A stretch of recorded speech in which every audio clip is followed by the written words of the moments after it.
Assalamualaikum warahmatullahi wabarakatuh. Perkenalkan, nama saya Salmita Arsyanti dengan NPM 25253067110031. Dosen pengampun Ibu Ira Diana Solihati, SSI, MMSI. Izinkan saya membacakan sebuah materi yang berjudul konsep jejak digital dan peran media sosial dalam membentuk opini publik. Jejak digital adalah rekaman jejak aktivitas seseorang di internet yang tersimpan secara permanen, baik yang disengaja maupun tidak sengaja. Jejak digital dibedakan menjadi dua, yaitu jejak digital aktif dan jejak digital pasif. Jejak digital aktif, jejak atau data yang sengaja dipublikasikan oleh pengguna ketika beraktivitas di internet. Contoh, mengunggah foto di Instagram, membuat komentar, mengisi forum formulir online. Jejak digital pasif adalah data yang tersimpan tanpa kita sadari ketika menggunakan layanan digital. Contoh, lokasi GPS yang terekam di aplikasi riwayat pencarian Google, cookies, dan website. Selanjutnya ada contoh kasus. Contoh kasusnya, seorang mahasiswa memposting sebuah video bercanda yang dianggap menghina suatu kelompok di TikTok. Video tersebut sudah dihapus oleh pemilik akun, namun orang lain sudah sempat mendownload dan menyebarkan kembali di berbagai platform. Selanjutnya akibat, yaitu 1. Mahasiswa tersebut mendapatkan keancaman publik. 2. Dicari identitasnya, bangka berpengaruh pada reputasi akademik. 3. Video tetap beredar meskipun sudah dihapus dari pemilik akun aslinya. Mengapa jejak digital tidak bisa dihapus sepenuhnya? Yaitu 1. Data yang sudah dipublikasikan dapat di-copy, di-download, di-screenshot, dan dapat dibagikan. 2. Server platform dan pihak ketiga sering menyimpan backup data. 3. Sistem internet bekerja dengan cache dan arsip otomatis. Aktivitas online yang berisiko menyebabkan kebocoran data pribadi, yaitu 1. Membagikan foto KTP, SIM, KK, identitas biar dicuri untuk penipuan. 2. Login menggunakan akun Google, Facebook, sembarangan data diambil oleh aplikasi pihak ketiga. 3. Menggunakan WiFi publik tanpa VPN, data bisa disergap hacker.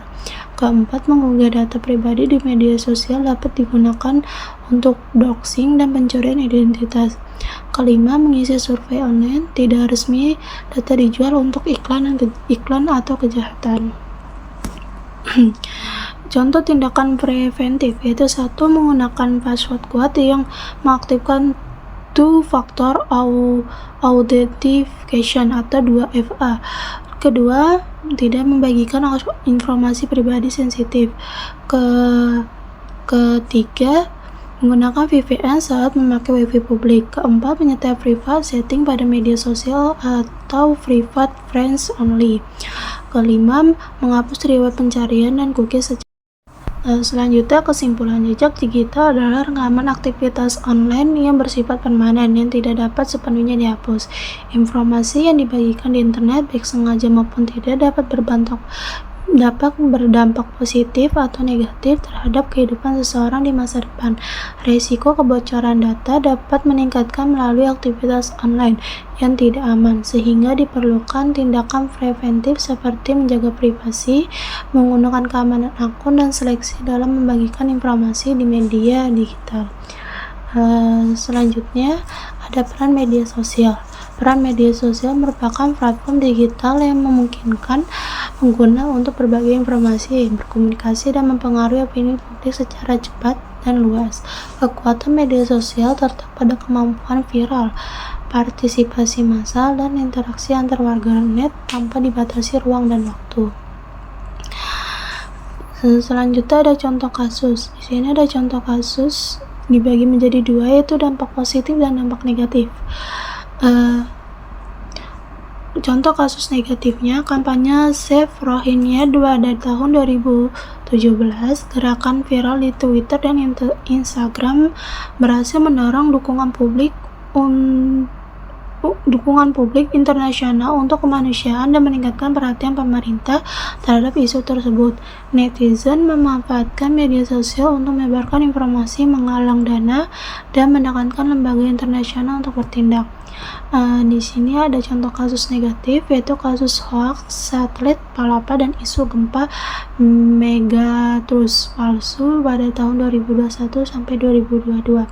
Diinformasikan di media sosial menyebabkan kepanikan masyarakat. Banyak akun menyebarkan berita palsu tanpa sumber valid yang merugikan fasilitas sosial.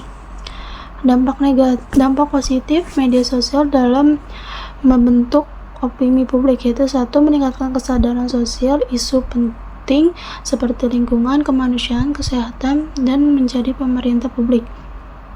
Kedua, memperkuat demokrasi digital, ruang diskusi terbuka bagi semua lapisan masyarakat.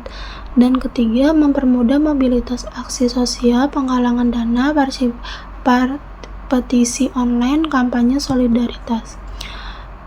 Selanjutnya, dampak negatif media sosial dalam membentuk opini publik. 1. Penyebaran hoax dan informasi yang mempengaruhi opini publik. Kedua, cyberbullying dan ajuran kebencian yang merusak diskusi sehat. Dan ketiga, kebocoran data dan penyalahgunaan data pribadi untuk kepentingan publik. Selanjutnya, bentuk resiko ketergantungan opini publik pada narasi viral, yaitu 1. Opini publik dibentuk oleh emosi bukan fakta. Kedua, manipulasi oleh buzzer atau pembuatan propaganda. Dan ketiga, keputusan publik menjadi tidak rasional dan tidak objektif. Selanjutnya, bagaimana media sosial menjadi ruang diskusi sehat, yaitu 1. Gunakan verifikasi sumber sebelum menyebarkan konten. Kedua, bangun etika berkomentar dan saling menghargai perbedaan pendapat. Ketiga, platform harus memperkuat regulasi anti hoax dan anti cyberbullying. Dan keempat, pendidikan literasi digital sejak dini. Terakhir, kesimpulan, media sosial memiliki potensi besar dalam membentuk opini publik dan meningkatkan demokrasi digital. Media sosial dapat menimbulkan risiko serius berupa hoax, polarisasi, dan manipulasi narasi. Sekian video pembelajaran dari saya.